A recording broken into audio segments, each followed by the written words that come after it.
the clouds. Okay. And you should all be seeing those. I hope it went through okay. And it'll ask you if it's okay to be recorded. And so we will have this treasure of a talk on Wyndham for our hard science fiction channel. That I believe that's the correct name on YouTube. And I can put their link when I get around to it later as well.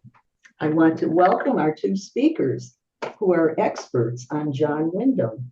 And he had a very crucial role to play. I think I need to raise my seat. I'm a little low here. Sorry. He had a very crucial role to play during the whole Cold War era. And that had a huge impact on many forms of science fiction. It sort of percolated through all of science fiction. So I will introduce them in turn. Oh, I have to keep admitting people, I'm sorry. I will first introduce Patricia McManus, who I know because she did an essay for a collection that I put together for Routledge, the Routledge Companion to Literature and Class. And she is also a very eminent professor of literature and has taught, I believe, at Brighton. If I get the colleges wrong, just correct me, at Brighton University. And I think you're currently in Oman at a university there. Am I correct on all that? And you have awards, you have published credits, and if you want to add any of those in the chat or want me to hunt them down, I can do that. I'm just a little scattered, scattered this morning. But Patricia is very eminent in the field, recognized in the field of studies of utopia, dystopian, futurology, science fiction, and other. She's very involved with the whole political economic context, right, of science fiction. Is that a correct? Is okay. So then I will move on to our other host, who I know from many dimensions, Phil Nichols. He is the technical wizard on our spin-off group, which is the Planet Zoom Players, currently working on RUR, Rossum's Universal Robots by Karel Čapek. And he's doing a great job on that. So that's one of his incarnations. The other is that he's a great scholar and has done dissertation work on John Wyndham. I didn't know this about you, Bill. You're so modest. Anyway, so he's got that credential, although he teaches film and digital media at Wolverhampton University. Is that the correct one? Okay. And is a well-renowned and very popular, very well-liked professor there. I know you are because I just know how you relate to people. So he also has many credits to his name. You see that sign behind him, Bradbury 100. I think he's one of the top, if not the top, Bradbury podcaster. So those of you who are also into Ray Bradbury, you might want to look up that.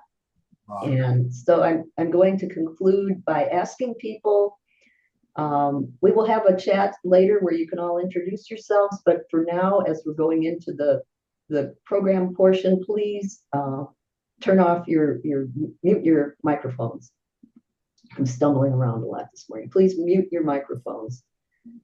And with that, I think I will first just ask Patricia to start. I'm doing the old-fashioned ladies first. I'm sorry, it's just a habit. And you may wish to make like I don't know, 5-10 minute statement about your life and how you got around interested in John Wyndham. So I will turn it over to Patricia first. Hey, thank you, Gloria. And hi, Phil. It's nice to meet you.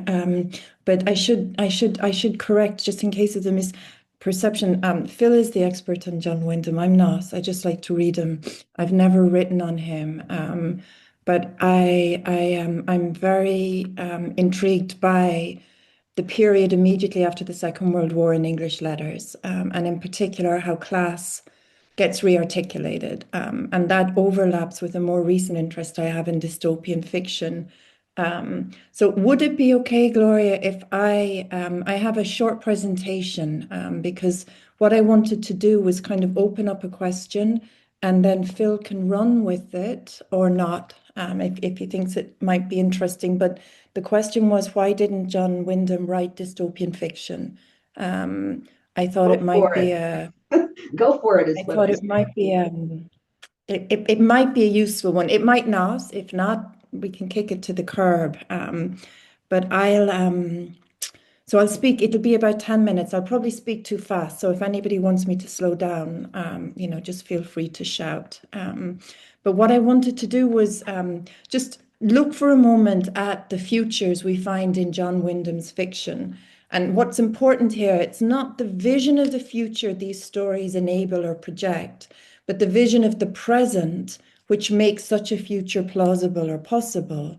Now, if we step back from Wyndham for a moment and we just think about some of the popular dystopian fictions, because in dystopian fictions, the present that is available in the text, the present that's implicit in the text, is one which is fatally flawed in some way and which is just as fatally blind to its own flaws. So in Aldous Huxley's Brave New World, for example, this is a fiction which castigates the taste for convenience, leisure, and ease of Huxley's own interwar generation, the generation which dominated his present. It castigates, too, the technological fantasies of a world without labor, a world without pain, or a world without emotional suffering that Huxley believed lay in the risings of Fabian's fictional and non-fictional. If we move forward a little bit, in 1984, George Orwell, he targets the organized lying of decades of imperial wars and then the organized lying of the total war of the repoliticized forces of World War II. Likewise, he targets the deformation of language and perception and belief he had witnessed both in Britain and in Spain in the 1930s. And he saw these as turbocharging what then became his vision of a future without truth, without sincerity, or without privacy. Now, if we zoom back into the futures present in John Wyndham's fiction and look at their roots in his present, the present, both implicit and explicit in his science fiction novels, is not a terrible one, nor is it ripe with any forthcoming terror. In The Day of the Triffids, for example, Bill is quite happy in his life, or if happy is too strong a term for Wyndham's measured, cautious, middle-class professionals, then we could say that Bill is content.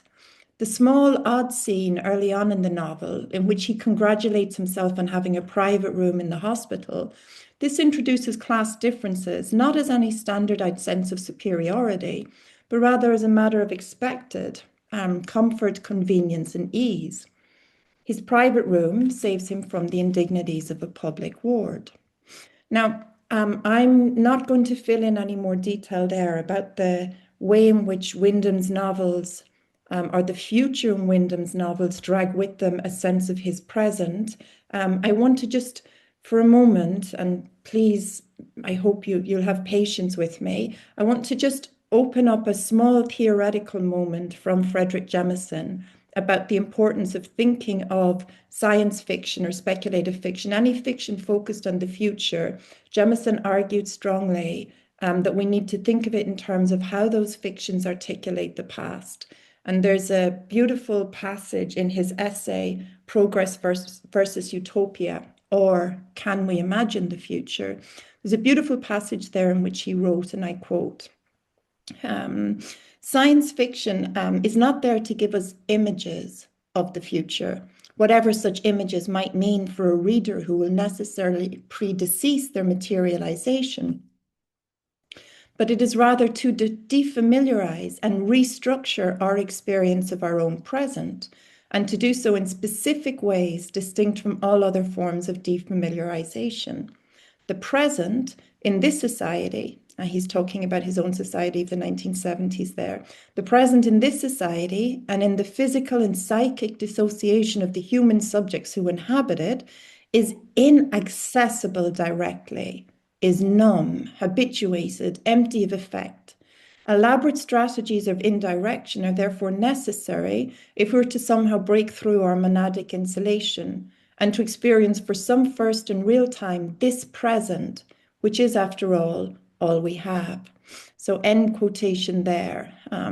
So what I want to do is just ask you to hold that in the back of your minds and then to indulge me while we have a look at Wyndham's the bones, the bare bones of the present in Wyndham's fiction. So I want to go back again to The Day of the Triffids, a novel I think that is very caught in its own contemporary moment. And in the novel, our narrator, Bill, he uses his second chapter to tell of us his early life, because he says he wishes to bring us back before the blindness which had overcome the world. He tells us that he did not become an accountant like his suburban father. And he tells us further that his father was a man who had divided the world sharply into two types of men: desk men who work with their brains, and non-desk men who didn't and who got dirty. This is a view, Bill says, that by the time his father held it was almost a century out of date. But what replaces it? Bill does not become an accountant. He becomes a scientist working for a commercial exploiter of the Triffid oil. This, compared to the life of an accountant his father had held out, makes him comfortable. The world, for Bill, is okay.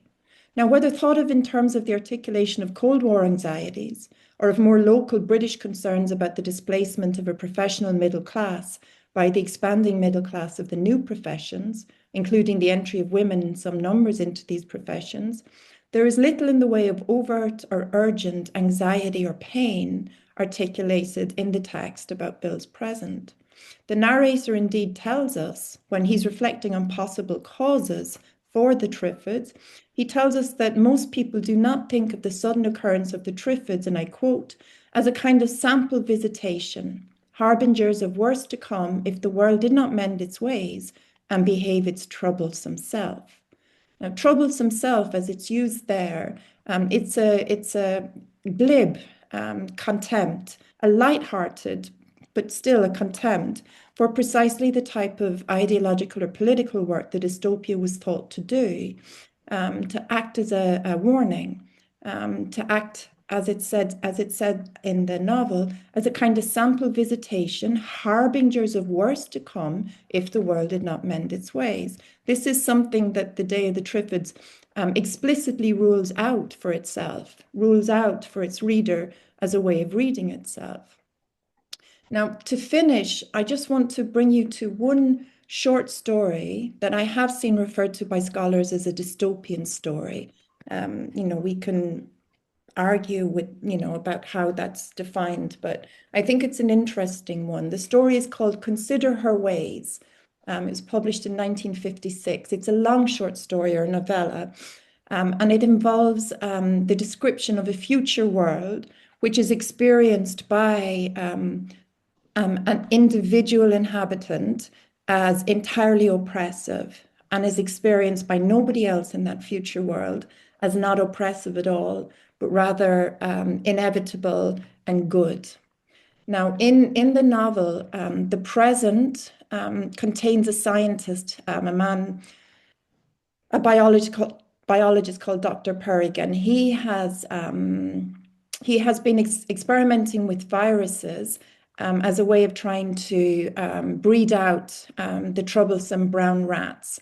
But as a result, a virus of his mutated, was released, it attacked male humans and resulted in their extermination.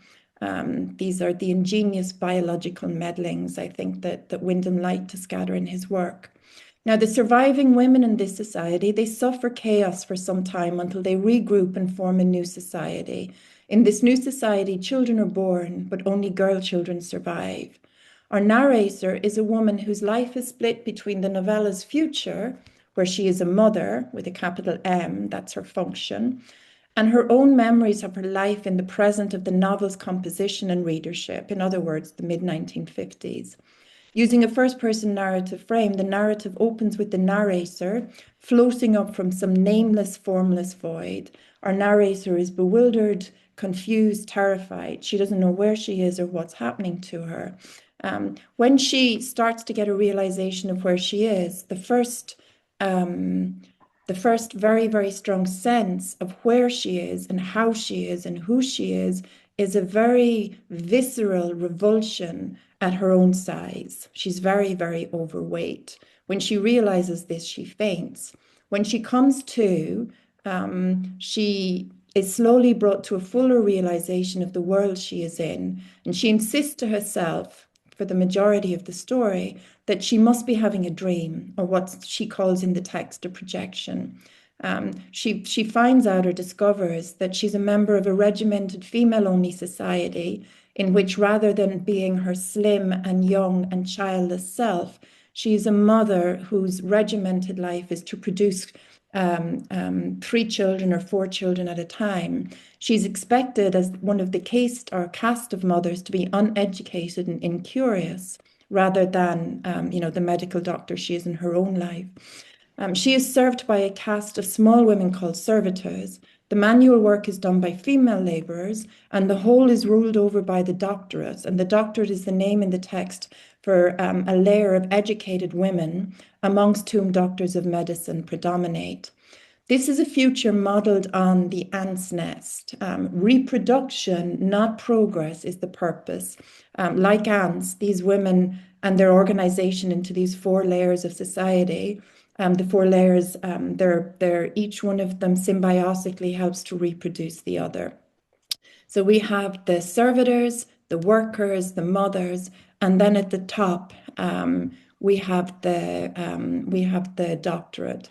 Now, this world, a world in which our narrator experiences it as horrific and horrifying, it implies a present in which Wyndham arguably saw some tendrils or harbingers of a type of feminism gone awry, where women would imagine that they could live separately for men. But there's no echo, there's no whisper, there's no subtext, there's no hint of this in the story at all.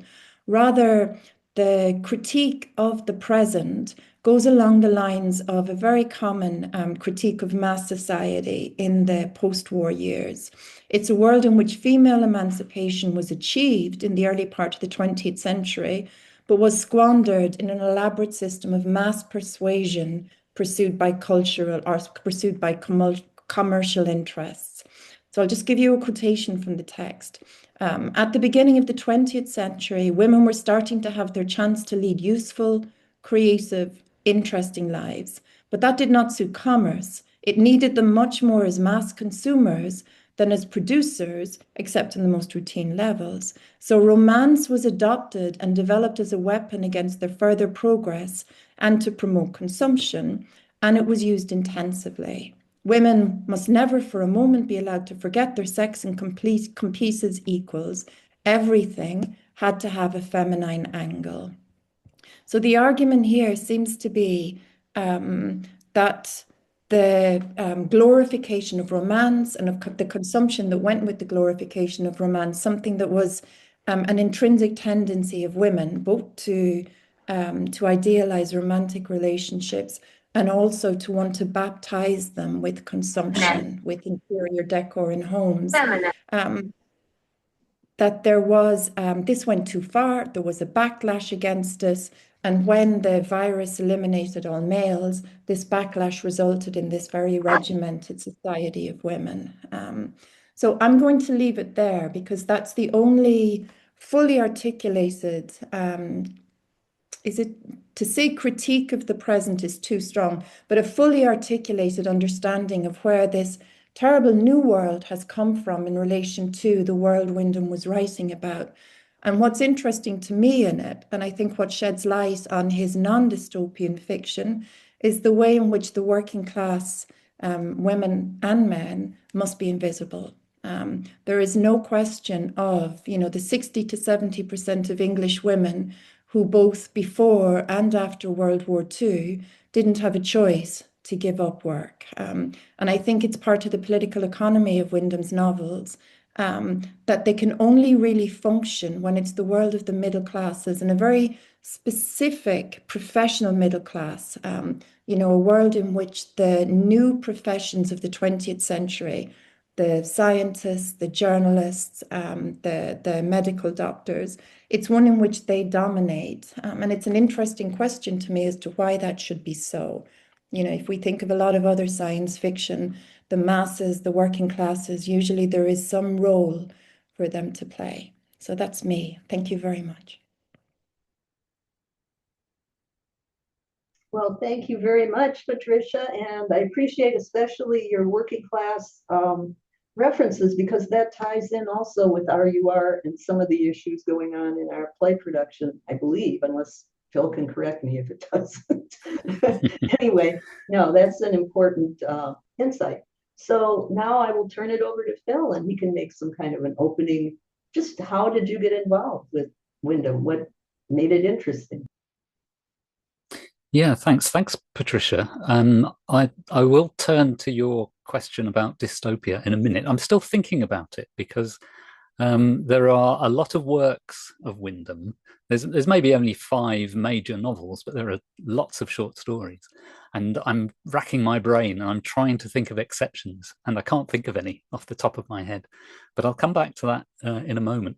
To address Gloria's question of how I came to Wyndham, there's 2 ways that I came to Wyndham. First is I think every British school child of my generation encountered John Wyndham either through books they were given at school, and it's usually The Day of the Triffids, or through the many TV and film adaptations of his work.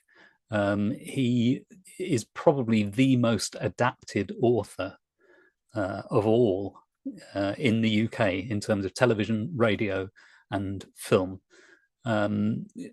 Probably beaten by H.G. Wells, but that's about all in terms of British authors whose science fiction works have been adapted for media. So he was sort of always there in my childhood. More specifically, how I became interested in Wyndham is through my interest in media and my obsession really with watching films and then trying to seek out what we would normally call the source material. So I'm very interested in writers who seem to be particularly well suited for adaptation for TV and film. So that includes Wyndham, it includes Ray Bradbury, it includes H.G. Wells and various other writers. And I'm particularly interested in authors who actually write for the visual media. So again, Bradbury, people like Harlan Ellison, who also wrote extensively for TV as well as being a short story writer, Richard Matheson, and various others. I wonder if it might be a good idea to just draw attention to Wyndham's major works for the benefit of any who haven't seen a bibliography recently. I don't know if that's terribly clear on the screen. This is I can read it. Good. Only my name is there. This is a kind of an omnibus Gloria. volume. So she's I can hear a voice. harassing me. I can hear somebody else's voice. Sorry. So this is an omnibus volume that contains Wyndham's major novels. So we've got The Day of the Triffids, and then The Kraken Wakes, The Chrysalids, The Seeds of Time is a short story collection, and then Trouble with Lichin and The Midwich Cuckoos. So those are his major novels and one short story collection in there. This is a fantastic book, by the way. I've had this since the 80s. It's very heavy. Wyndham's career distinctly divides into 2 halves. There's the pre-war career. He was born in 1903, and he spent his early 20s writing extensively for American pulp magazines. So he was always interested in H.G. Wells' style of storytelling. And his earliest writings really were very much in the Wellesian vogue. And he, at some point, I think in about 1931, he happened across an American pulp magazine, which was Air Wonder Stories, edited by Hugo Gernsback. And that's how he became interested in American science fiction. And he tried his hand at writing for them. So he sent stories in and sold them. So he made quite a living from this before World War II. World War II was a major disruption to his life because obviously it disturbed everyone. He lived in the heart of London. So he was right there during the Blitz. It stopped him writing. He worked in the censorship department of the Ministry of Information, or whatever the government department was called at that time. And towards the end of the war, he was called up for national service, joined the army, became a lance corporal in the Signal Corps. And in 1944, he was sent to Normandy as part of the Normandy landings. So, you can imagine how disruptive that would be to anyone's life and career. He was separated during the war from his life partner, Grace Wilson, who he'd been living with for maybe 10 years at that point. So they were separated for most of the war. And when he came back from the war, Wyndham's own brother, Vivian Bainham Harris, was just establishing a career as a novelist. And it gave Wyndham the idea that he could do that as well. He'd been mainly writing short stories before the Second World War, and now he decides, I can become a novelist. And this is really where this second half of his career comes along. And he changed his writing name. In professional life and personal life, he was always known as John Bainham Harris. Bainham Harris was his father's surname. So he was John Bainham Harris. But his full name, for anyone who doesn't know, and I always have to have this written down, so bear with me, his full name, John Wyndham Parks Lucas Bainham Harris. So he was mostly known as John Bainham Harris, and his pre-war fiction was published under the name of John Bainham or John Bainham Harris or John B. Harris, variations on that. But he wanted to make a clear separation from that after World War II. So he settled on the name of John Wyndham. So that's his first name and one of his middle names. And he sort of took on this new identity. And he was now writing for mainstream book publication. And he worked out this form of science fiction that he thought would be acceptable to the mainstream. And what he specifically tried to avoid was space opera. He specifically tried to avoid writing stories that were not set in the real world that he lived in. And he talked about this in terms of being the limits of a story. He always tried to identify the limits in terms of what would be acceptable. And an example of where he made a conscious choice on this is with his novel, The Midwich Cuckoos, which is about a small village where what we assume to be an alien presence comes down to this small English village and impregnates all of the women in the village. So, and they have this kind of forced motherhood. The children are presented as being, the children that result from this are presented as being telepathic, maybe some kind of hive mind, and apparently very controlling and trying to think of the right word. They definitely want to have things their way. And in doing this, Wyndham thought about how he could have presented these children as physically monstrous, but he decided, no, that would be going too far. So he just gave them glowing eyes. And if you've ever seen any of the film versions of The Midwich Cuckoos, which Village of the Damned was the first one. There was also a film called Children of the Damned and a remake of Village of the Damned. And eventually there was a TV miniseries called The Midwich Cuckoos, resuming the original title of the novel. Wyndham just has these golden eyes, is about the limit of the monstrousness, the physical monstrousness of these characters, because he decides to set limits on himself based on sort of what's realistic and what's acceptable. And the type of science fiction that he favored is, he talked about science fiction that was implicatory. So he was always interested in setting out a premise and then saying, okay, what happens next? If this is the premise of the story, what is the consequence of the story? And it so happened that those major novels that were published after World War II are all, or nearly all, catastrophic novels, catastrophic situations. So The Day of the Triffids, these plants take over, intelligent ambulatory plants take over because there's been some sort of meteor thing in the sky that has blinded all of the human population of Earth. In The Kraken Wakes, some strange things fall out of the sky and take over the seas. So we have this sort of strange invasion, which comes both from outer space and from under the sea simultaneously. And Trouble with Lichen is one of the exceptions to this. The Chrysalids is one of the exceptions to this. But The Midwich Cuckoos is also this supposed alien invasion takeover that descends on a small village. So all of these are presented as catastrophic. Now, I think this now brings us to this question of the dystopia, because the nature of a catastrophe story is that something unexpected happens. And usually with those stories, your characters are either going to succumb to the catastrophe or they're going to overcome the catastrophe.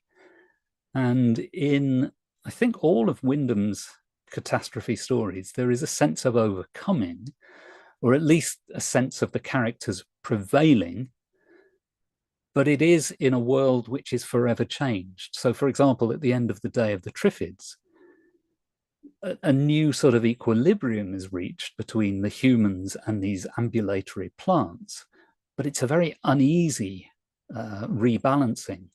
And it basically comes from the humans isolating themselves from the landmass where the plants are. So you leave that novel thinking, well, this is probably only a temporary rebalance, and eventually those plants are going to invade the island as well, where the humans have gathered. So Wyndham tends to present these unexpected catastrophes and then shows his characters overcoming this. If you look at Amy Binns's book, which Gloria mentioned earlier, it's called Hidden Wyndham. And in there are 3 or 4 chapters that talk about what Wyndham did during wartime. And there's some very moving letters that he sent to his life partner. And, well, he presumably received letters back as well, but I think only the letters he wrote are referred to or quoted in Amy Binns's book. But there's some really fascinating demonstrations of how World War II totally affected Wyndham, even before he was sent to the Normandy landings, even before he was working in the censorship department. The whole being disrupted by the war, by the fact that all the women and children in London were evacuated during the war. His partner, Grace, was sent first to the South Coast, then she was sent to Wales. She was a teacher, so she was sent with her group of pupils, students, to these various places to carry on her teaching. Meanwhile, Wyndham, working for the censorship department, is stuck in London. So there's this enormous wrenching effect of the two being separated forcefully, and then having to cope with both having different careers that were requiring them to be in different places. And then, of course, fortunately, they're able to come back together again. There is a happy ending. They do get married quite late in Wyndham's life, because he didn't believe in marriage. He didn't believe in what's the word? These sort of these rituals, these conventions of life. He believed in if people wanted to be together, they lived together. But he did eventually decide that getting married was the right thing to do, which he did, I think, when he was about 60 years old. So he and Grace did marry in the end. So I think Wyndham's personal circumstances really do inform all of these works. The one work that I think may be dystopian is The Chrysalids. This is unusually for Wyndham, not set in the present day. It's set as a post-apocalyptic story. It's set in Canada after some unspecified apocalypse, but we can assume it's a nuclear war because there are mutations popping up all over the place. And the remainder of civilization that we're allowed to see within the novel is a very repressive civilization, a religion-based civilization that does not allow people to be any different to a certain predefined norm. And the narrator of the story starts off really as a child and then grows during this. And he either has some mutation or he befriends people who have mutations, and they eventually have to flee from the civilization. And it turns out that they have telepathic powers. and they're able to communicate over vast distances with similar mutated children in other parts of the world. Now, that could be a dystopia because it has this sort of negatively portrayed civilization. But when I think about it, what Wyndham nearly always does in nearly all of his novels, nearly all of his short stories, he writes from the point of view of a character in the story. He very rarely writes objectively. Very rarely is there an omniscient narrator. It's nearly always that somebody within the story is the narrator. So what we know about the world is what they know about the world, and what they know about the world is limited because they're limited by their own senses, what they see and hear and witness. And so the Chrysalids may be a dystopia, but because it's told from the point of view of a character suffering from the dystopia and who doesn't have any special privileged knowledge of how that society runs or is established, our knowledge of that society is limited. So it doesn't quite critique that society in the way that, say, Aldous Huxley does in Brave New Worlds, or Orwell does in 1984. It never kind of steps back and gives us the bigger picture. We're always within the story. And I think that is the strength of Wyndham's storytelling. It makes his stories incredibly intimate, I think. Even when he's talking about these global catastrophes, we always feel very close to a small number of characters, and usually one character who is the narrator. So I think I should stop there, but I think that comment about dystopias is part of why I like Wyndham. You know, if there were things about Wyndham that I didn't enjoy, then I would stay away from Wyndham. But it is those very methods of composition that he favors that I think makes his work really strong and really powerful. And I think The Chrysalids actually is a novel which reads very much of today. It's a little bit dated, not as dated as some of his other novels, but I think it really reads, I read it only a few weeks ago, and it reads very much like a young adult science fiction novel of today. And I think with a sensible publisher giving it the right push, it could be a bestseller all over again, really. Anyway, I'll stop there. Well, now we have quite a number of themes and things that sort of overlap between the two speakers, which I was wondering where they would overlap, but it turns out they do. And in this dystopian realm and the social context, especially wartime, post-war, Cold War context of the society in which Wyndham was writing. I'm sure a lot of you I know, as I see your names, I know you, most of you, so I know you've read a lot of science fiction. So I would like to open this up and start giving you can start with a statement of what interested you in this meeting and in Wyndham, and then what is your question? So just raise your hands and we'll pick on you. I want to see some hands. You know how to raise your hand? That's where you go into reactions, and there's a button, raise hand.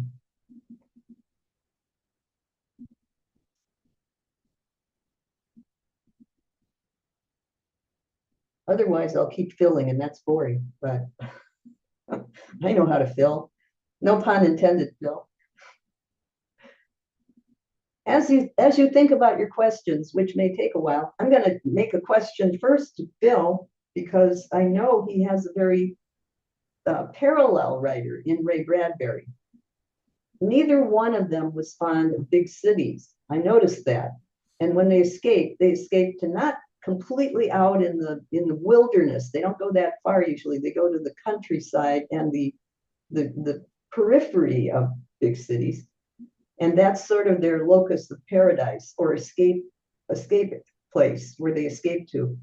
Now, I am a city person, and I tend to take a bit of a dim view of all this giving up on the cities and moving to your suburb. That was the big movement after World War II, when all this housing became available in the US. So are there counter indicators? I don't see any with Wyndham, but what about Bradbury? Yeah, in Bradbury's fiction, I think he very much favors the small town. The exception, well, yeah, with Fahrenheit 451, of course, the original action takes place in a city, but as you say, the characters flee from the city at the earliest opportunity, and that's where they are regenerated and re-energized to the story's end, which basically has them turning around and going back, and that's where the story comes to an end.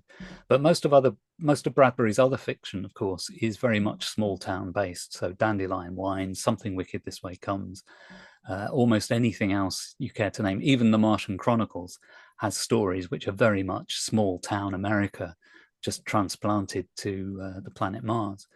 Question. Yeah. So may we say that this may contribute to the elimination of working class people who are clearly working class, because the city is where you see the biggest separation of employer and employee, especially working class heavy industry employees. That's where you see them. They simply aren't out there where these people are writing about. So I would say place is an important factor in both of these two writers. And would you agree with that? I would mostly agree with that. That the one complication with Bradbury is that almost every time he's writing in a nostalgic mode. So even though he may be writing about the present, he's really writing about his past. So the small town that he adores is the small town of his childhood, which almost certainly didn't exist in real life at that time. So I think Bradbury is complicated in that way. Oh, yes. He's a nostalgic, looking backward through a tinted lens. Absolutely. And, yeah. I'm so pleased you addressed that question, because that has continuously interested me. And then when I came upon Wyndham, who's doing a similar number with avoiding cities and salvation is out of cities, I think that halfway answers your question, Patricia. Why are there no working class people? So if you look into the place where you see the clearest separation of big heavy industry and workers, where it's all together, is in the city, which they avoid. So I'm going to go to Bob now. I see Bob has a question. What did H.G. Wells think of Wyndham? Who wants to address that? It could be either of you. Do you know, Patricia, or maybe neither of you can address that? Maybe one of our audience can take that one on. I can't help you. No, I've never seen any indication that Wells ever said anything about Wyndham. Yeah. What we have to bear in mind is Wells, I mean, their lives overlapped, but Wyndham only really became this big novelist in the 1950s. And Wells was dead. Wells was dead. The only way you can do it is, what did Wyndham think of Wells? We know that's documented in Amy Benson, I think. Or if you had evidence that Wells read the American pulp science fiction magazines, because that was the only place really that you could read Wyndham pre-war, was in the American pulps, and they were very difficult to get in the UK. It's a miracle, in fact, that Wyndham ever found an American pulp and that was had able to do to with his establish being a big city boy, because he was in the city where they had these warehouses of trash magazines that they were going to use for some other purpose, stuffing things with pulp. I forget what they were going to destroy the magazines and use them for something. But this is the kind of activity you find in a large city with warehouses and pulping mills. So there's one indication that although he didn't credit what the city did for him, the city gave him access to those American pulp publications. So there you go. I wonder, I think the relationship between Wells and Wyndham is a fascinating one, because they're both brilliant storytellers. They're both, if you like, fantastic imaginary and moral imaginary, producers. Both. Sometimes I wonder what it was that drew Wyndham to Wells, because Wells' politics is undeniable, they're unescapable in all of his fiction, not just the scientific romances. And it seems that Wyndham deliberately carved that out, that desire to totalize a particular society and to subject it to, sometimes quite tedious criticisms, in terms of speeches or addresses and so on.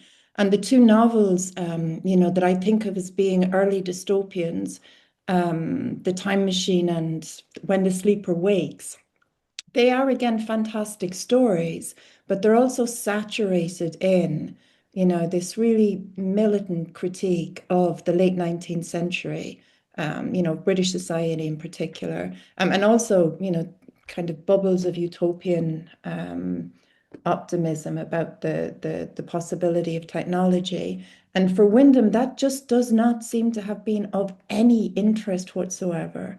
He shrinks, I wouldn't call it a pastoral because it's not, but he shrinks his world. He shrinks it to something that seems to be more manageable. And then, like you say, Phil, he sets his very individuated character, typically the narrator, down, and lets him, that dynamic between survival and succumbing, lets that play out. So I'm curious as to why he would have not wanted to go bigger, if you like. I was rereading Amy Binns's book this last week, and I think part of the clue may be in there. Is she talks about the time during World War II when the Soviet Union switched sides in the war. So first of all, they were part of the Axis powers. They had an agreement with the Nazis, but then they turned and became an ally of ours. And Wyndham, many of Wyndham's friends and his cohort of people he lived with and socialized with were very disturbed at this turn of events and were kind of confused by it, because it meant that the communist regime that was critical of the Western bourgeoisie was all of a sudden on the side of the governments that appeared to be the polar opposite of what they were interested in. So it put them in a very conflicted position. Amy Binns says that Wyndham was never interested in communism. He was never interested in anything that was dogmatic. He would class himself as a liberal. His life partner was a socialist, but not a communist. And so I think he'd arrived at a political place that for him was not particularly party political. It was certainly not communist. He wasn't even willing to call himself a socialist, but he was a liberal.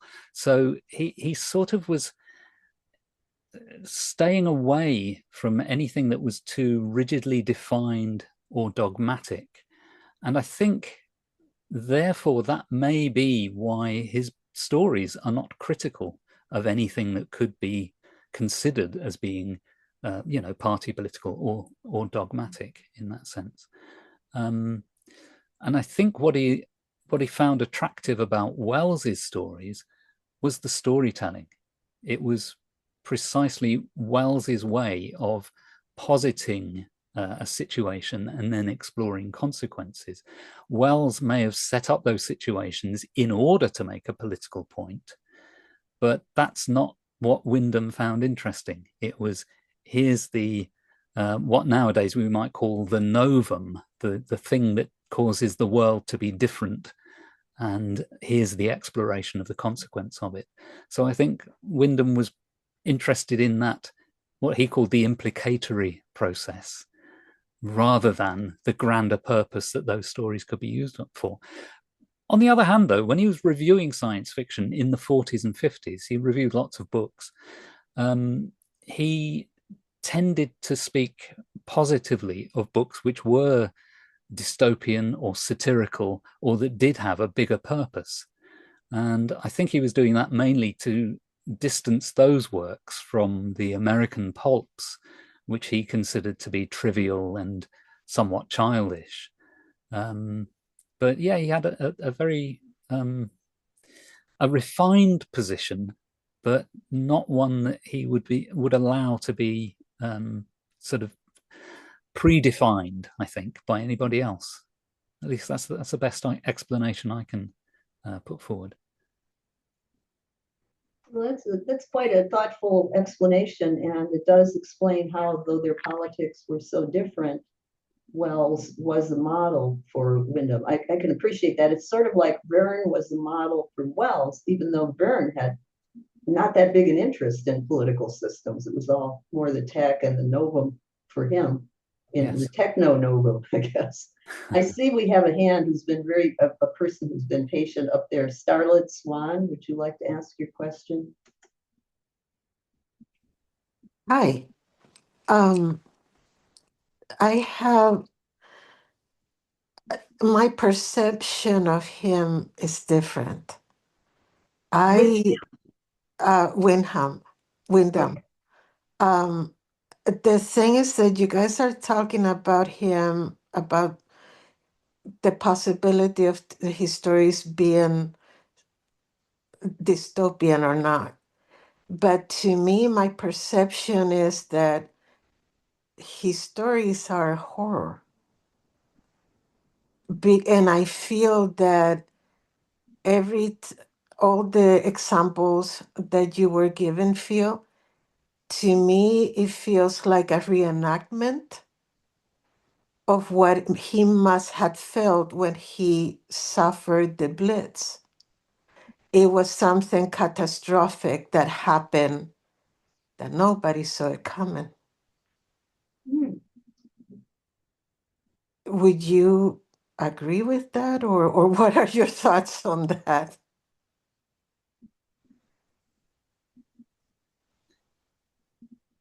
I think you're absolutely right. I think all of these unforeseen things that happen in Wyndham stories are horrific. Sometimes they are, should we say, visceral in the horrificness. So, for example, the Triffids have these stingers, these things that lash out from the plant to attack people. So they are very visceral in the horror that they represent. Others, like the Midwich Cuckoos, is more of a, I suppose, a cerebral horror, coupled with a body horror when the penny drops as to what's actually happened. This forced raping of all the females in the village by this alien presence is more of a cerebral thing. And when you're told about it, you then have a kind of a visceral reaction as you think about, oh my God, what these women are now going through. But you're right. I think all of these are horrors. And I can only assume that the horrors of World War II were behind this. I mean, Wyndham, as well as living through the Blitz in London, he was part of the fire watch party that would try to protect the building that he lived in. Every night he'd be up on the roof looking for incendiary bombs and then trying to dispose of them. Which incidentally reminds me of, there's a wonderful short story by Connie Willis called Firewatch, which is a time travel story, but it's set during the Blitz. And it's about characters on the roof of St. Paul's Cathedral trying to prevent the incendiary bombs burning down into the cathedral. And Connie Willis's story is a very vivid story. And Wyndham's real life experience is very similar to what Connie Willis describes in her short story. So I agree. Horrors, absolutely. But horrors can be science fiction as well. Oh, no, definitely. I do consider him very much science fiction. That is for sure. Yeah. Thank you. Thank you, Starlight. Patricia, what do you think about Wyndham as a horror writer? I think it's a lovely question because it brings up, the whole system of genres and how we use them. It's my understanding, now I don't know the biography of Wyndham, but that he wanted to be a science fiction writer. There's the experience, as you said, Phil, of the first half of his career, and then also that kind of spur when his brother started writing as well. So horror existed as a particular genre that he could have written to. But I think the genre conventions that he uses, they're the conventions of science fiction. Now, why should the border between them be hard and fast? I'm not so sure, because I think, the Krakens as well are they could be horror. They're slime, they're ooze, the little caterpillars or whatever it is that come out and fling themselves at people. And of course, then the Triffids, you see the stingers, but also their little talky thingies, the three little legs that, they're perfect for a horror film. I think of something, the film The Thing. It's the early one, the original one from the 1970s. I always think of that as a horror, but it's a scientific expedition in the Arctic that unearths, a fossilized mammoth. What are the big animals? So I think it's a really interesting question, but I think it has to do with how we use genre classifications. And to my mind, I would be happy classifying Wyndham as a science fiction writer, but it brings up a bigger, if you like, more abstract question about the role of horror in science fiction. Think of a film as well, like Alien. Alien is horror, but it's science fiction. And I think of a lot of the contemporary or 21st century post-apocalyptic fictions as well. I know 28 Days Later was influenced by Wyndham, that opening scene set in London, an empty London. So I think there's a massive overlap, but not one we hold in our minds as we read, because, I do like horror. My father liked horror and it rubbed off on me a good deal. But I think of science fiction and horror as being quite separate. I'm just now wondering if that's a mistake. I think it's very interesting that this shows how you can cut an apple one way or another way, the same apple, and it's not maybe an either or, it's a either or and both. And maybe in some writers, the both is a stronger thing than in others. And I hope you did look at my thing about the blinding gas in World War One, because when Wyndham was growing up, there were all these relics from World War One. Don't forget, he was born in 1903. So I think that even though it carried over much later, I think the fact of blind people leading blind people and blind people in columns, I'm sure that was a factor. So now I see Zora Janesi has her hand up.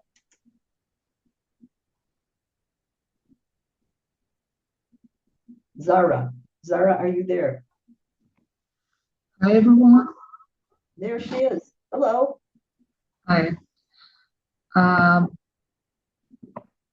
okay, if you have my voice, shall I continue? Yes, we hear you. You're coming in fine. Okay. Thank you. I'm from Iran, and I'm so glad. This is my first time actually. I joined such meetings. I actually listened to both Patricia and Phil. Enjoyed their talk so much.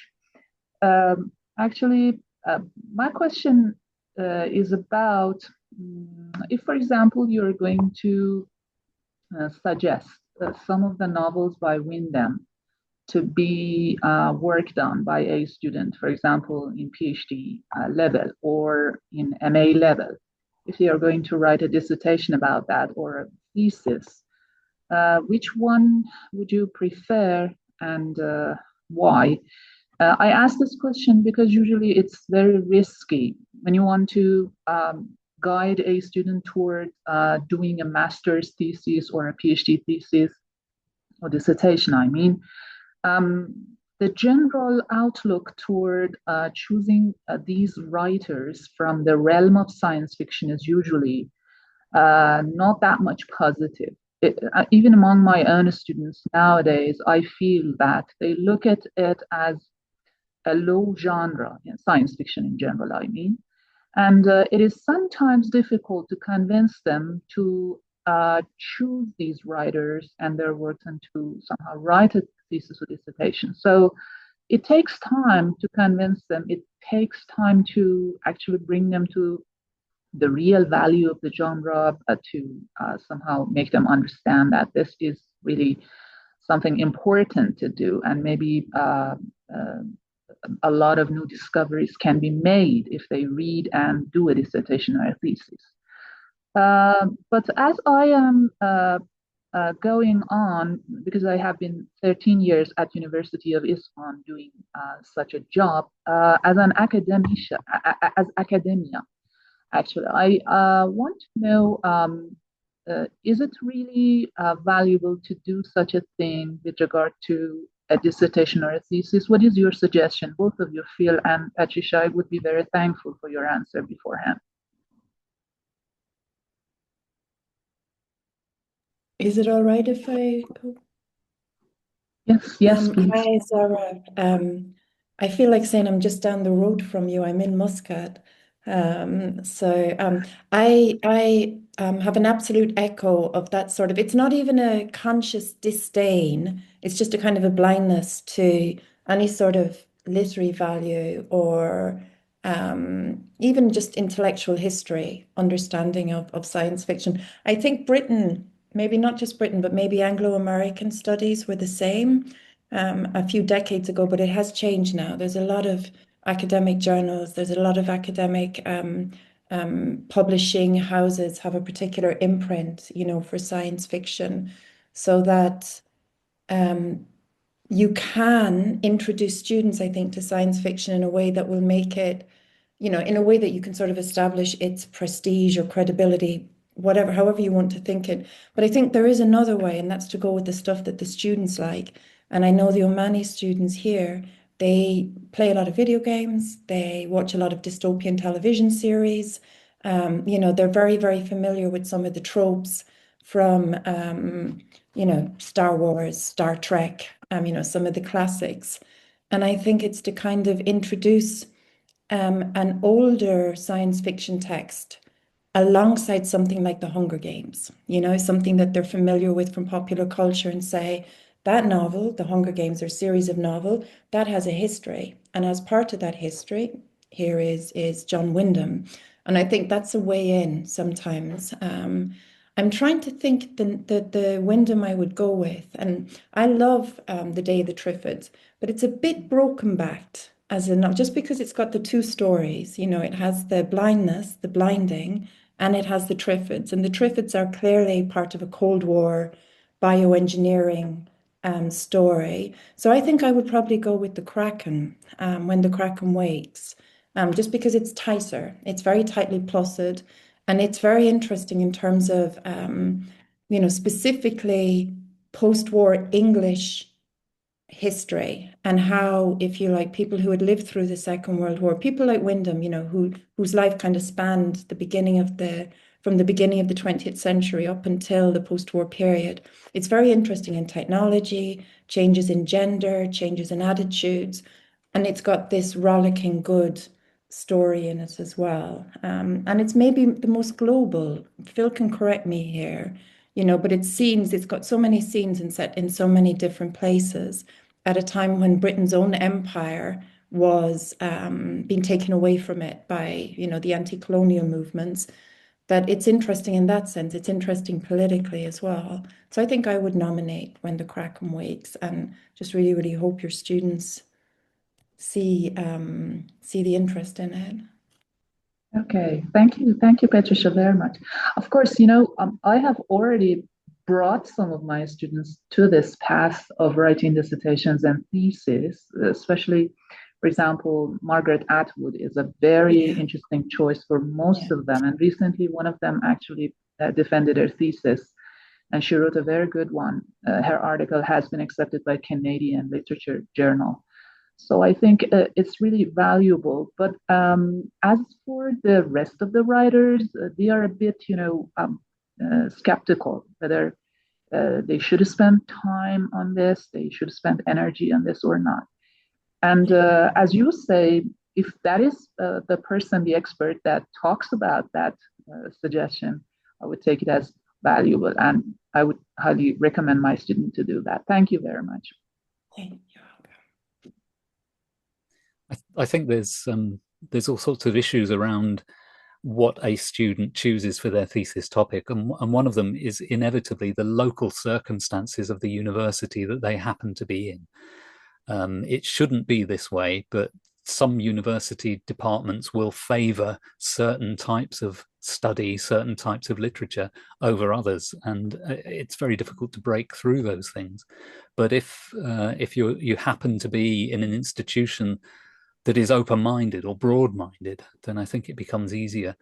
But I would second what Patricia basically said of having some kind of counterpart. So if it's something of Wyndham, then look for some counterpart in some other writer or some other medium. And I mean, Margaret Atwood would be an interesting pairing with Wyndham, because Atwood has spoken about Wyndham. She's spoken very favorably about the Midwich Cuckoos.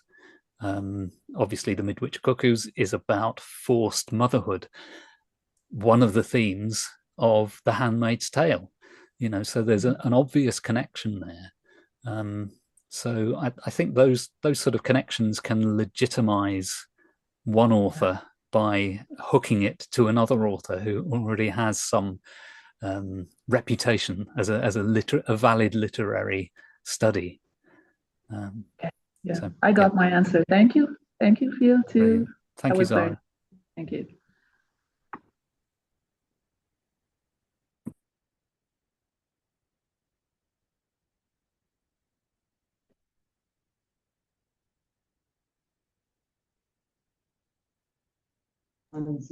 Okay, I'm just writing into the chat a novel. I have to admit, this is shameless of me, but I have written a murder mystery called The Blue Maroon Murders, set in a fictionalized University of Chicago, where the English department chair is a Moby Dick person, a Melville, I spelled it wrong, chair, trying to keep a faculty from having a science fiction class. And he starts off, not on my watch.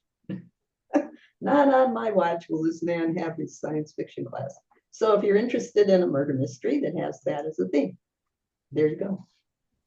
Hey, thank you. I'm gonna look for it, Gloria. I need to go, I'm afraid. I'm 8 hours ahead. Am I 8 hours or 10 hours ahead? Yeah, I'm sorry, but it's just I have an exam in the morning. But before I do, I wonder, could I impose and just ask Phil, because I'm curious what you said. Is there still a kind of in UK universities, is there still a kind of a, plot or a pushing away of science fiction? Because I thought it had gone.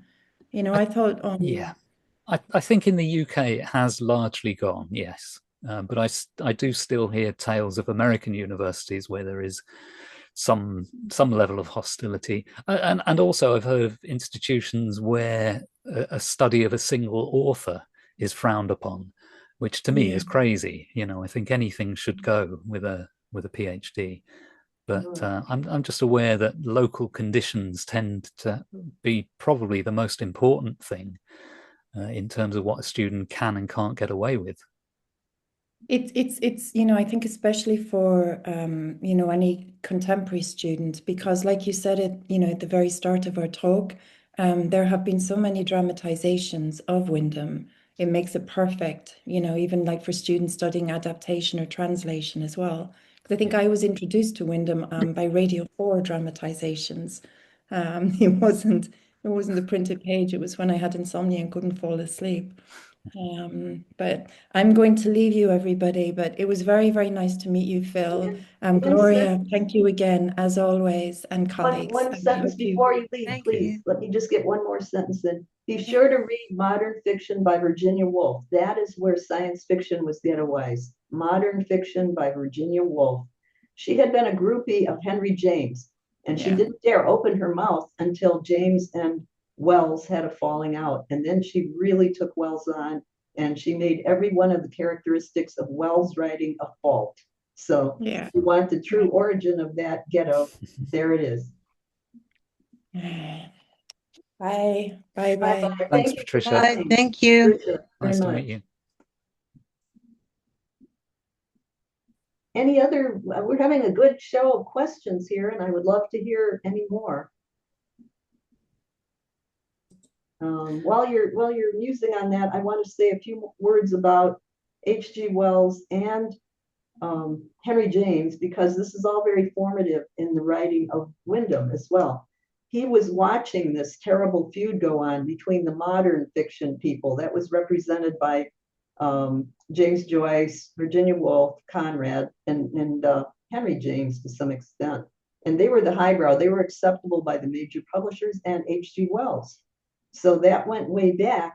And this was formative in the thinking of Wyndham. He saw that going on and he had to find his niche. Where would he fit in between the ones that Virginia Woolf had damned in modern fiction? Did he want to be one of those? And that was an important consideration because he lived in London and he was very much enveloped in the various class stratification. Everyone knew, they might not talk about it, they all knew where they were, and they wanted to be in with Bloomsbury more than the gutter snipe press, you know. So I see Starlet has her hand up again. So would you like to ask another question? Yes.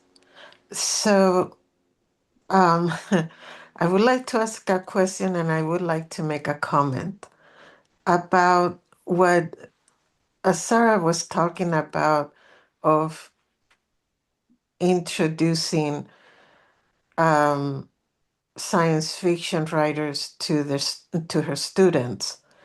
One thing is also with H.G. Wells, for example, I find it really interesting that historically, in one of his novels that I don't remember the title of right now, I'm sorry, where he actually talks about the atom bomb before it was created. And it turns out that he figured out in the novel how to make it happen. And he wrote that novel as a way of saying, don't do this. Don't go down this path. And his novel was actually used in order to create the real atomic bomb and for us to go the path that he was saying, don't go this way. So that is another way of introducing science fiction in how an science fiction author, sometimes they can foresee something coming. So it's not just about criticizing society, but how can the future be made better or worse? So I wanted to make that point. And then the other thing that I wanted to to hear is, what do you think about going back to his writing of catastrophes? And I'm talking Wyndham. I know that he doesn't critique society, he doesn't bring in politics. But when you are writing something that is a catastrophe, politics has nothing to do with it. Because if you are living your own life and then out of the blue a bomb falls on you, whatever politics were being there in society has nothing to do with the catastrophe. It cannot prevent it from happening, it cannot foresee it or prepare for it. It's not about the class, because the bomb is going to fall and it's going to kill. It doesn't matter if it is whatever class you're in. And I wonder if maybe that was maybe one reason why he didn't do it that way, because in the Blitz, it didn't matter what the local politics may be. It didn't change the fact that the bombs were coming. And that was something unpredictable. A great set of observations there. I think you're absolutely right about the nature of catastrophe. The one element, well, actually, there are two ways I think that politics could come into it. One is in the reactions to the catastrophe. So, for example, Wyndham could show what governments do in response to the Triffids invading. Mhm. But what he typically does is he doesn't allow us anywhere near governments because he keeps the focus on a set of characters who happen to be usually isolated from the rest of the world. So that's an authorial choice to not go there. But he could have chosen to show governments' reactions. The other way Sure. is what we would infer about the author. So Wyndham doesn't have to say anything about politics. We might still be able to infer that there is a political attitude to the work by the way he presents the story. And in Wells, for example, there are some Wells works which are very overt in their political critique. And there are others where the political critique is either hidden or kind of disguised as part of the narrative and is something that the curious reader will be able to tease out. So I think there could be a kind of an accidental or unconscious treatment of politics. I just think it is quite remarkable that very little of that comes out of Wyndham. And when people do start picking away at Wyndham for various things, it tends to be things not related to the catastrophe itself. The biggest criticism that was ever put against Wyndham, well, I don't know if this was this was in Wyndham's lifetime, I think, came from the British science fiction author and critic Brian Aldiss, who described Wyndham's works as cozy catastrophes.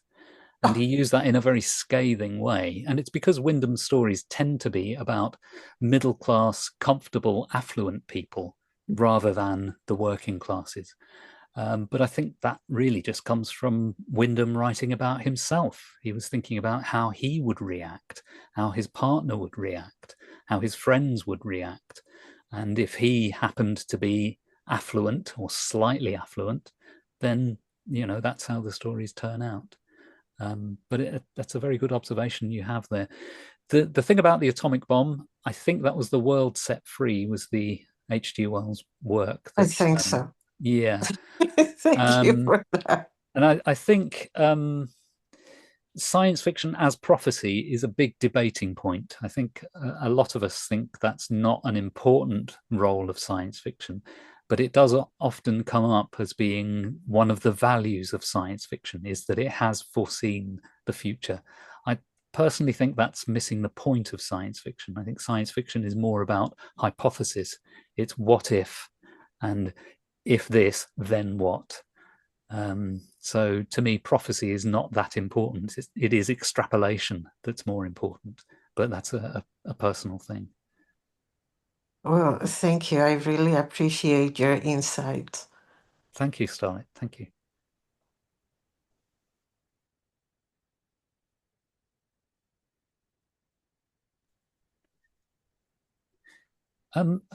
At this point, I wonder if a thought popped into my mind earlier, and I didn't say it then, so I'm just going to say it now, even though it's not connected to that. The relationship between science fiction and horror. It occurs to me that it's been there from the beginning if you posit the first science fiction work, sort of modern-ish science fiction work, as being Frankenstein by Mary Shelley.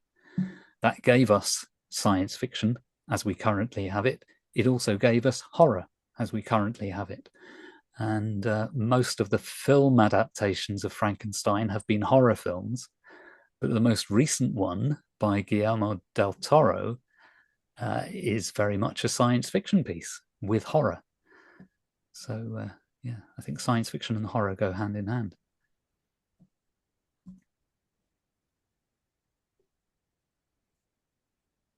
I think a lot has to do with the genres being created. If you read Franco Moretti's, what's it called? Trees, something and something. He's the one who uses big data and shows when genres came in and die by big data. And these genres didn't exist in her time. And it would be interesting to see. I think horror came in, well, of course, long before science fiction. So science fiction is obviously an offshoot of something that's non-real. not what they call nowadays literary fiction, meaning real life people in real life situations. So the first biggie was horror, and then the detective story, and only after Wells had already begun writing science fiction. It had different names too. It was scientific romance, then it was scientific fiction, and Bjornstad was coining different incarnations. So it's the most recent. And again, they're trying to do away with it with the new designation of speculative literature. And that is supposed to, I think, not in a very good way. I don't quite agree with it. Combine the elements and then fuzz the differences. And there's a reason that science fiction has a different genre than all the others. And perhaps because of the stain on the word science, because of the atomic bomb, people are moving more away from the word science. You could track that with Google Ngrams, the word science. What are the correlates? What are the adjectives used? Are they more positive? Over time, did the adjectives near the word science become more negative? And all of these are factors on and it may not even be at a conscious level when a writer like Ray Bradbury says, I don't want to be called a science fiction writer. He never wanted to be called a science fiction writer. So, but that's the new guy on the block is science fiction as a genre. But even horror was just coming in. I think, according to Franco Moretti's book, it was through the Gothic novels, Walpole and those people, the something of Otranto, I can't remember all the names. And that came in for the female readers who were very new. It used to be men who read, and then the huge growth of female readers came in, and with it, romance novels and horror Gothic novels. So that's kind of a Franco Moretti summary. If you want to read his book, I can look it up. It's something about trees and using that in the sense of graphs, trees, and something. I'll put it in the chat.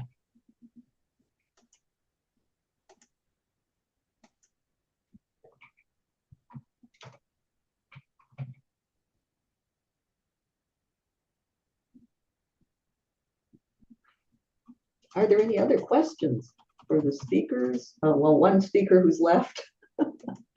More about his work. No one has asked any more about Phil's own work. He's a multifaceted person, and if you are interested in any of his work on Bradbury, or we don't have to stick in this topic that we've been in.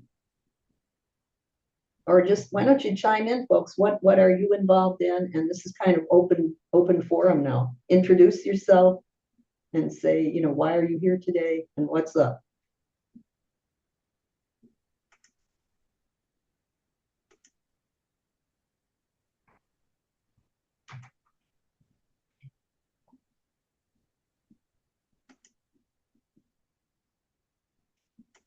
I see some people I know who might be interested in talking. Let's see, who's still here? Well, I know my husband Bob is still here. Bob, do you have anything you want to say as opposed to putting things in the chat? You want to thank the speaker or anything like that? Because I know he's working in some of your areas. Maybe Bob can't be heard. I don't know. He's in the other room on a different computer. So don't take that as a personal thing. Okay, we have a raised hand here. John Ryder, would you like to say something?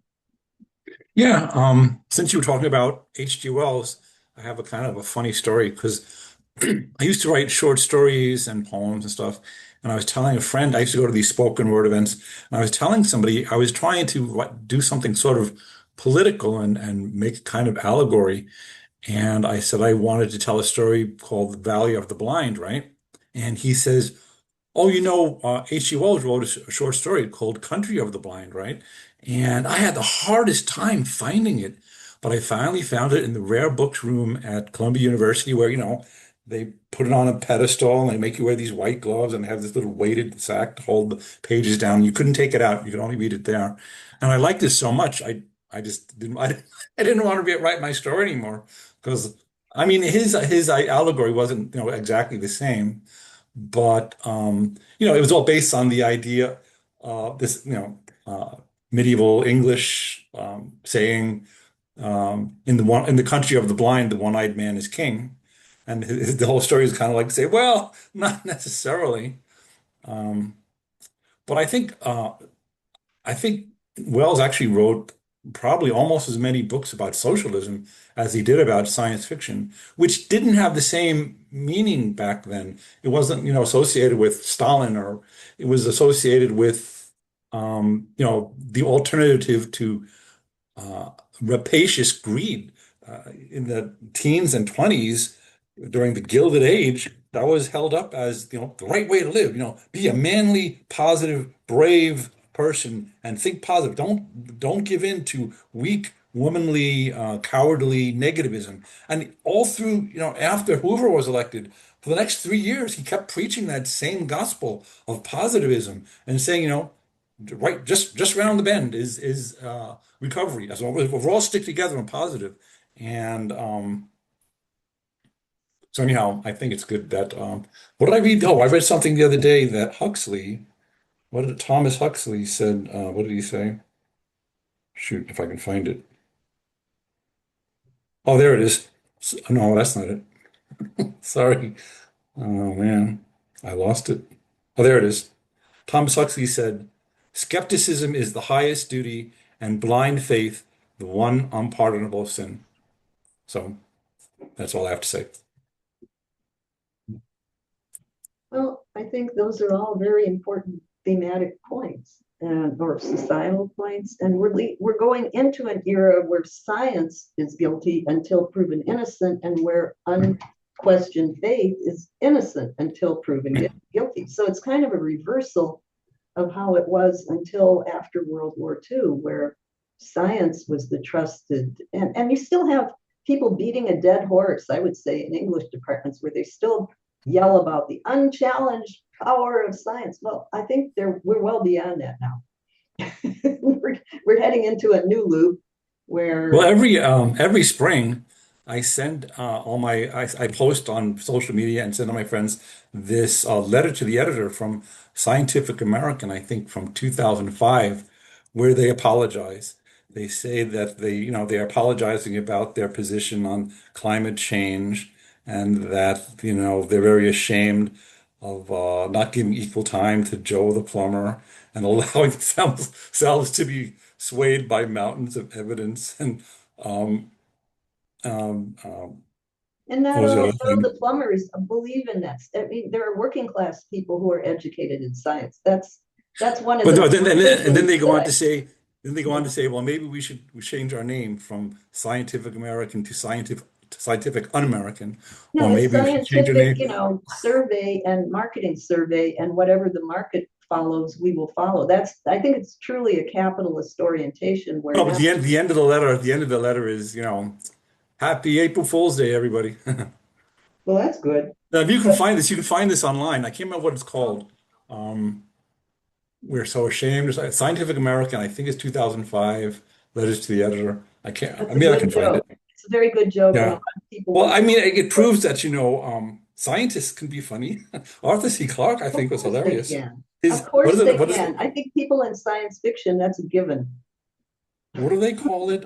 Understatement. It's really very British. Arthur C. Clarke's very dry.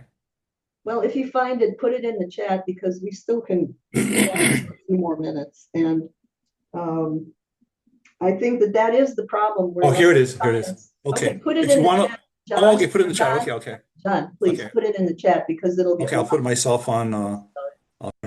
But I think to go back to the overriding theme, it's that science itself has become the interrogated operating system, if you want to use computer technology, whereas blind faith is the ideal. And then when you start to challenge, you get out of the good guy category.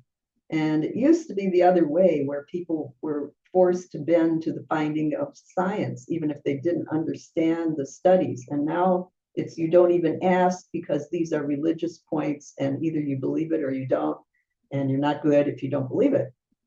So we've moved, and that's a tremendous shift in the compass of people. At least I'm talking about the United States. I think in some of the other countries, science is still holding more credibility. When I read ResearchGate, that's a platform for people who are researchers, started at the Max Planck Institute in Germany, and now it has a lot of humanities types on it. But when it started, it's just people that were very deep into hard science, and what they were posting up were papers. Well, now we have a lot of humanities people, and you can be an independent scholar. You just declare yourself that. You don't have to be from an institution. So among people who are coming in largely from the Mideast, Africa, and Asia, there is still more of a respect for science, at least in that platform, than I see in the United States. I want to thank you for that reference to this editorial that turned out to be an April Fool's, and I'm sure people will want to look it up. That's, again, that's an inference I'm making, but it's very hard to hold the line now and say that scientific evidence is a criterion that has credibility. It is such a circus here in the United States of other things being granted as much credence. Phil, you know what I'm talking about? You're the Absolutely. Speaker. Oh, I shouldn't hijack the floor absolutely. Well, one of my personal things that I've always tried to do with my students is give them the question, how do we know this? So whatever it is we're talking about, whether we're talking about characters in a story, or if we're talking about something in the news or a scientific discovery, the question for me always is, how do we know this? Because knowledge doesn't just appear, it comes from evidence. We piece things together. So to give it a big name, epistemology. And I think this is what Wyndham and Wells are both very good at, especially early Wells stories and all of Wyndham. The stories are told by people who are witnesses to events. So everything in the story that we know because these characters have seen it or heard it. They've witnessed it with their own eyes and ears. And I think that's far more powerful than anything else. So basic to Western thinking, and it comes out of Aristotle's rhetoric and his other texts. The episteme is, your basis of your case you're making. What is it based on? And then you have various ways, the pistes, to persuade different segments of society. And Aristotle has a whole categorization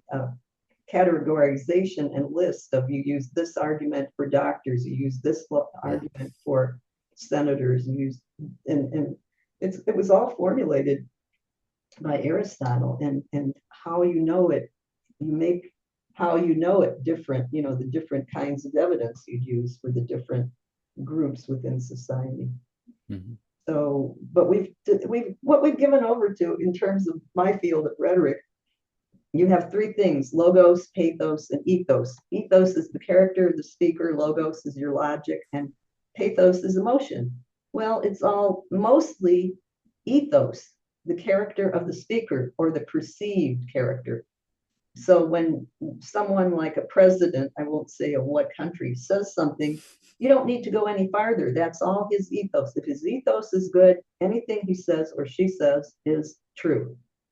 And then mixing that with a bit of pathos doesn't hurt either. But logos, where you have to prove something with types of evidence, how do you know this? They don't have to go through that, because if it's an ethos-based society, it's simply his ethos is perfect, and he may not be perfect, but we know him, and anything he says goes. Mm-hmm. So this is a problem for science fiction, because it's based on the opposite, where we use inductive logic in the world that we see and can sensorially experience, until we get to some stage where we can make a generalization called a hypothesis. And none of that is going on today. None of it. Everything starts with blind faith in a leader or in a dogma. And from there we move. Do you think we can extrapolate from that and say maybe that's why fantasy fiction is seemingly dominating the bookshelves just lately? Yeah, I've noticed this over 20 years since way back when I was a late starter getting my PhD, but I was going to do some kind of a thing on science fiction fandom and which segments are booming and which segments using surveys at conventions to break it down, into the subgroups. And I was also going to bring in the bookshelves at the bookstores or nowadays online. And you can go actually to somewhere like Amazon and do the sub uh, section. You do a search for science fiction, see how many hits you get, and then do a search for fantasy, and you can do comparisons. Or use Google's Ngram server and then use the word fantasy fiction, the phrase, and see what the trend is. It gives sort of a chart trend, a timeline chart where it goes up X, Y. You have a line you follow, timeline. And you'll see fantasy is going up, up, up. And science fiction is maybe increasing a little. I'd have to do a new one and see. So this is part of because also the money given to public schools has gone down. Many private schools don't emphasize science. That's not what they're about. But the public schools do, and yet they have less and less money for the supplies, the books, the labs. And so science education, which was booming during the rivalry between, the big blocks in the 50s, is now tanking. so, so if you have science literacy going way down, then people who will even look at a book that has that designation or try to write it. And that's one reason why we founded this group, Phil, is to bring in scientists and to convince people that they can write science fiction. They don't have to have a PhD in physics or astronomy or psychology, psychiatry. We have these people, we'll have them come and talk, and many of them will say, if you're writing a plot and you have this incident in my field and you want to have a human story around it, just come to me. Show me your script. Show me your text, and I will help you. You don't have to have the PhD. Many of these people at colleges are happy to be approached by writers, and I don't think people know that. So you yourself don't have to be a PhD. You can still write science fiction and just get a good collaborator who is a PhD. That's why we're here, in fact. That's why this group exists, one of the reasons. It grew out of the Tucson Festival of Books, to tell you the truth, and we had panels in person there by what we called scientists who write science fiction. And those kind of died out because I got tired of fighting the huge crowds and everything. They got okay attendance. And then I thought, I did survey there and I had people sign up and give once we had online, I said, would you like to have an online? First, it was a list, where they could exchange email views. And then once we had Zoom, we used to meet in person, our science fiction group, and now we meet here with the same goal, to keep science fiction from dwindling away in favor of these other booming genres. I don't know if I ever told you that, Bill, but that's the origin story of this group. Mm. And I don't think there's another like it. No, I'm not aware of any others, no.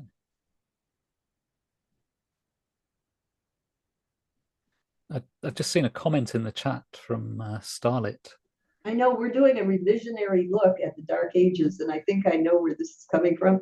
And yes, there are things that were good that came out of it, like the medieval period where the Arabic astronomers were still preserving science. And there are a lot of gross oversimplifications of the so-called Dark Ages, and we're beyond that. So yeah, I agree with you. Imad, I'm not familiar with that novel. What is it? Are you able to speak?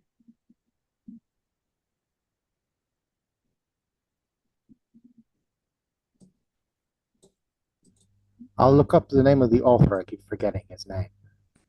And what is it like? You said it's like something. What comparison are you making there? Yeah, in this story, it's by Clifford D. Simak, a novel. You have a new future world where they don't have astronauts anymore. They can't they can't conquer space because of radiation, cosmic radiation, and the radiation belts around Earth. But they have these telepaths who can contact alien races and bring back technology and everything. And even though this has improved the standard of living, it's led to a new dark age. The reason is the technology is so advanced, it seems like magic. And also these telepaths, they're the new heroes of this age. And again, it's what they do is like magic and things like that. Astronauts were technically scientists. They were the original heroes. So you get people going back into a dark age and believing in werewolves and doing witch hunting and these kind of things.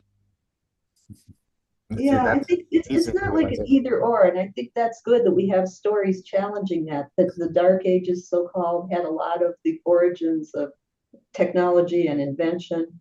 I mean, they interpenetrate. You know, there are really things that never were credited correctly in the Dark Ages or medieval times, and that was because the Enlightenment was trying to set itself off in terms of categories as a whole new and different thing, which it wasn't. You know, I mean, astrology got siphoned off and led to astronomy in terms of categorizations.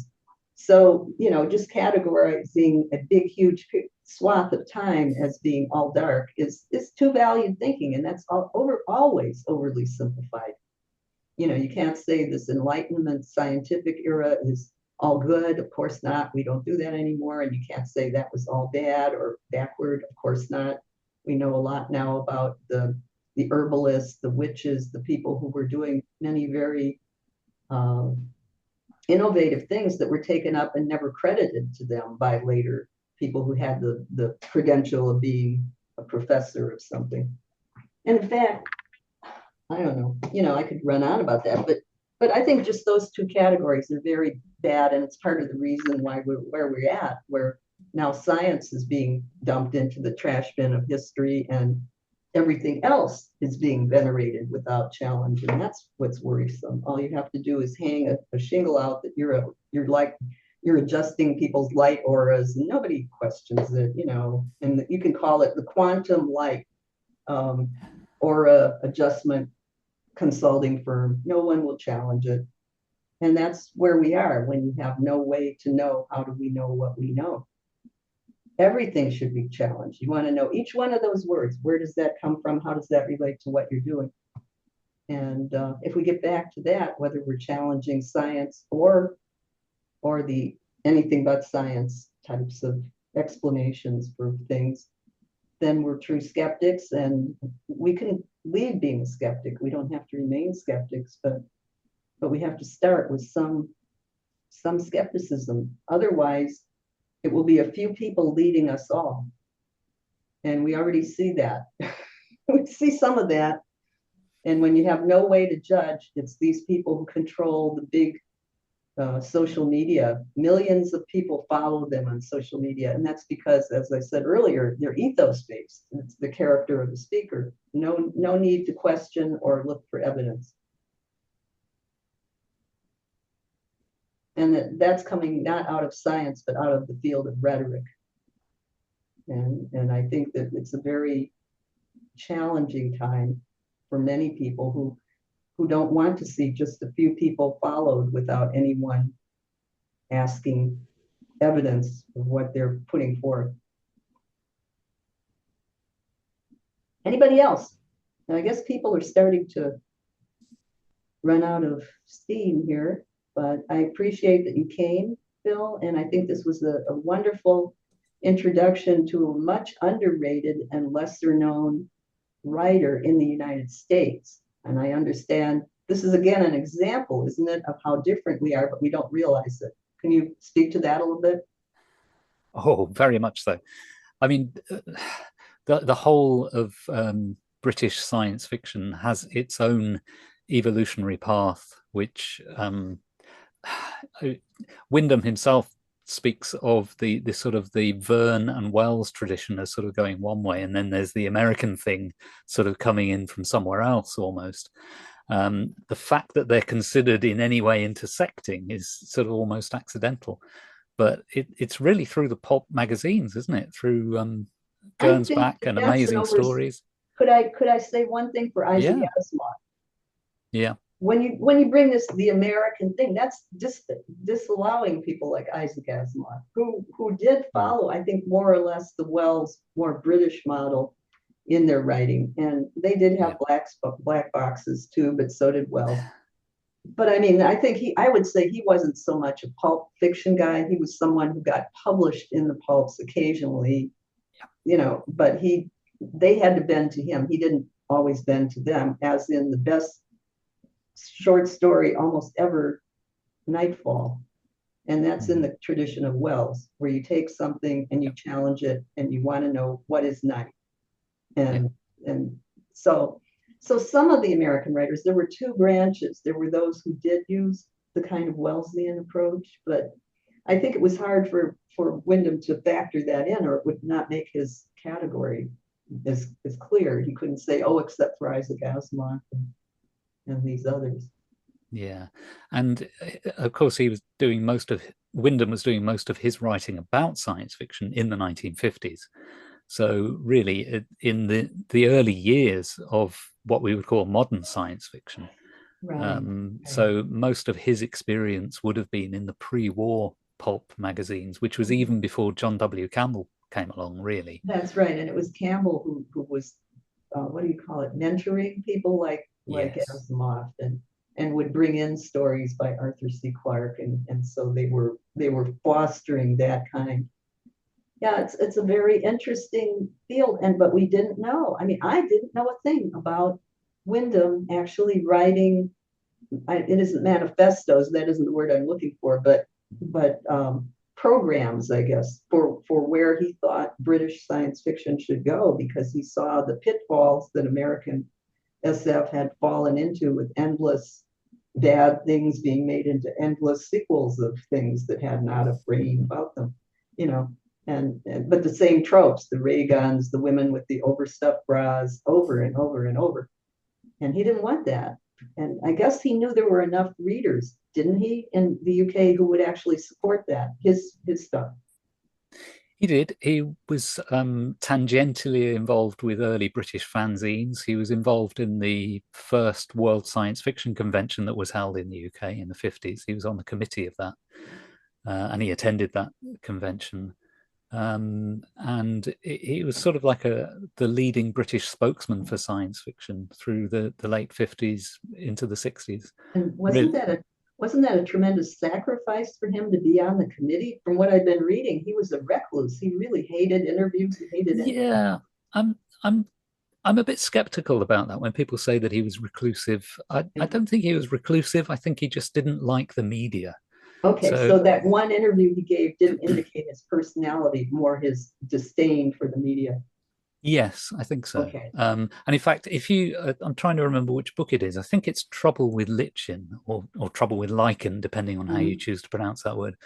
I think that one has got lots of invented newspaper stories that he sort of intersperses in the narrative, and they're all quite sarcastic and stylistically designed to reflect the style of particular news outlets. So he was perhaps having a satiric take on the media, then making them crude and not really on top of things. I'll have to read that, because I can include that somehow in my review writing. That's a good distinction, because I've seen mention of his being reclusive, I think, in both these books, and I may want to make that more nuanced. Yeah, I mean, I think in everyday life, I don't think he was reclusive. He might have been a bit shy about public speaking, but it was mainly a disdain for the media that he had. And I see Starlit Swan is telling us about the three-body problem, and I can't ever say his name. Can you say his name, the Chinese writer of the three-body problem? Cixin Liu? Yeah, Cixin Liu. Terrible butchering. But it's very hard to get through. I have it. I have a copy of it, and I've read half of it, I think. But you do get into the story part, but it's one of those that's very much science and science fiction, but also revolutionary Chinese horrors going on, the Cultural Revolution, and all kinds of political background as well. Yeah. So thank you for that, Starlit Swan. That's a good example. And many people have lost the ability to have a long attention span. I don't know. I'm studying that as well in oh, where are we getting, the kinds of things, the kinds of activities that people are doing are now being studied in terms of very short blips on Instagram. And if you do nothing but that, they are starting to find, and this may be challenged, that it thins the gray matter. It actually makes a structural change to the brain. You all know that? If you do nothing but very short, where you don't have to be active, but you're being bathed in a cascade of these short blips, and you are doing something like reading them, but no active construction of anything lengthy following a process. That ability isn't always there to draw upon, apparently. It starts to thin out the gray matter that allow for lengthy process thinking or drafting a long paper and writing a long paper or novel. People This is can't do one it. of the things that Ray Bradbury warned us against in Fahrenheit 451. I know, The and they wouldn't read trivialization it. of text. They wouldn't read it in my book group.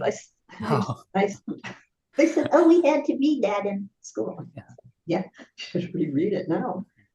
But the shoulds and oh, we know you were a teacher. So anyway, you do what you can do, and yeah, I think that these are important.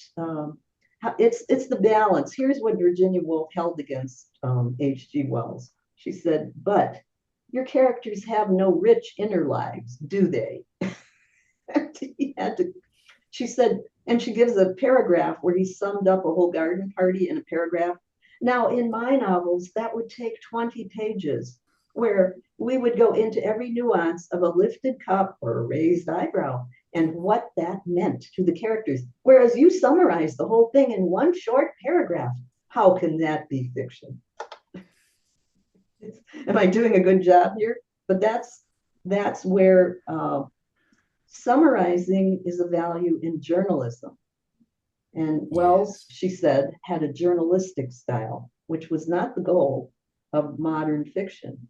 The goal was to develop the way the mind really works, our rich inner lives, and let them blossom, for pages and pages of interior monologue, for instance.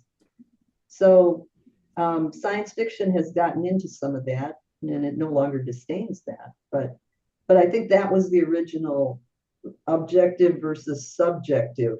What that really boils down to is subjective is all, says Virginia Woolf. H.G. Wells, objective is all, the objective world. And I mean, Wells could be seen as being an innovator in that because he anticipates cinema. The style of Wellesian storytelling is the style of cinema that you can only observe. You can't go into somebody's head in a film. Well, you can with modern sound films, but certainly in silent film, it's almost impossible to get directly inside somebody's head, except in a sort of a surrealist presentation. Right. So Wells really is prefiguring cinema in the way that he writes.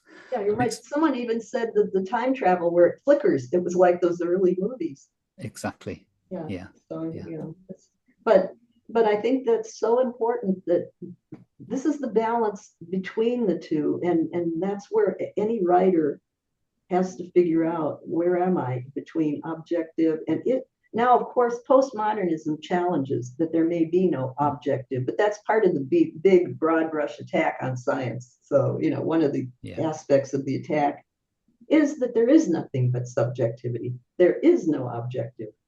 And that will certainly affect your fiction style, where you fall on that kind of a scale. But even that can be addressed by a sort of a mixture of styles. You can have, for example, you could have a novel where each chapter is told from the point of view of a different character, told through their eyes and through their experience. So at the sentence level, we may have the subjectivity, but at the level of the book, we can have something that approaches more of a consensus reality or a kind of a shared reality, even if the individual testimonies contradict each other. And to me, that's fine. So you can be both postmodern and traditional. That's the Rashomon exactly that. effect. Or Karl Čapek, he wrote a novel called Meteor, where it was the same thing in the 1920s, I think. But so this is how you can address that problem. But I think I think it's this big worldview problem. People who are in the worldview that there is nothing but subjectivity, they won't even get it. They'll just see these as a bunch of individual people and they're all subjective. They won't get that there is the possibility of a more accumulative parallax views of various individuals leading to a greater accuracy of what's out there. They don't even understand that concept anymore. It's all just this one says, Yes. and then this one says. But that reminds me that that's a very old way of constructing novels anyway, isn't it? Because you would have the epistolary novel, which is made up largely of individual testimonies and letters and diaries from different characters, and constructing a sort of a story that is bigger than any one of those characters. And of course, one of the biggest ones is Dracula. It's just epistolatory novel. Yes. I got that right. And but at the end, there is the scientific kind of accumulation of evidence that yes, this being exists in Carfax Abbey. Yes, from the behaviors, these people have died, that has happened. Therefore, we go and we drive the stake in the being who is doing these things. So there was an accumulative adding up of all the parallax views of Harker and Van Helsing and this one and Mina and all of them. And that is the more scientific outlook. But where you're just, this one says and this one says they're all equal and there's nothing bigger, it's what we would say in culture studies, it's a differend, then it's never resolvable. And that's why things seem to be going round and around in circles, because it's never resolvable if they're all just voices and there's no parallax views give them more, if only if you use them additively and you have standards for the evidence of some kind of what's going on. So yeah, and so Virginia Woolf put down that she was a total adherent of total subjectivity, and she resented it. I looked in she went to Cambridge, I think, rather than Oxford. I'm not sure, but I think she went to Cambridge, but maybe Oxford. But I looked in the index and there were no science words at all in her whole biography.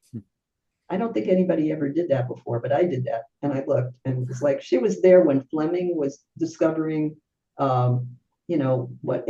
antibiotics. Fleming, he was making these tremendous breakthroughs. There were no science words in her index of her biography. But there are other biographies that I just searched one, but it was one of the main ones. And apparently she didn't have any interest in being married to an astronomer and being a PhD in English and in literature and rhetoric. I have made a career of crossings where people often really dislike the other field. They do, either way. Mostly the science people are oblivious to what literature people say about them, but they're surprised, not too happy when they hear some of the things. So it is golf. It is the two worlds that C.P. Snow, a British writer, not one of ours, one of yours, he pegged it, didn't he? The two worlds or two cultures, which I don't know. Can you speak to C.P. Snow? Probably not as well as you can, frankly. But yeah, I mean, it was his view that science and arts, or arts and humanities, and never the twain shall meet. But I think there's been a lot of response to that in terms of, well, if that is how the world is, let's try to make it other than that. And certainly, I mean, didn't he say that many world problems can't be solved because they're so separate and they can't communicate? I think that was the end part of what he said. Yeah, but I think there was a movement to try and fix that as a response to what Snow said. When I was originally a student back in the 1980s, I was a science student, but the university I went to had a very strict policy that every science student had to do at least one course, one unit, one module in an arts subject, and vice versa. All art students had to do at least one course in science. And that was a recognition that there was a huge gulf between the two, and it was an attempt to allow some complementarity in there. I mean, I don't know how widespread or how effective that was. Oh, it's still Um, going, and it's very much mm. enforced in the United States. Oh, You right. don't take Okay. just one, you have to take 2 semesters of Ah, basic composition, English. You have to have mm. 2. Any science major has to do that. Oh, that's And good. one of those Yeah. semesters is lit, the other one is rhetoric comp, you know. Mm. Mm. So this is the borderlands that we exist in these science fiction meetings. We have a lot of people who are not specifically science fiction. We do have fantasy people coming and speaking, but mostly we tend toward that. Yeah. And art. So thank you once again. And it looks like we're down to the wire. We've really touched on very important topics, each of which could possibly be a separate meeting. So thanks to both of you, Patricia, who had to leave, and you who are still here, Phil, and hope to see you soon. And thank you all for coming. Have a very happy 2026. I hope it's prosperous and healthy for everyone. And take good care. Bye-bye. Okay, bye. Bye, everyone. Thanks.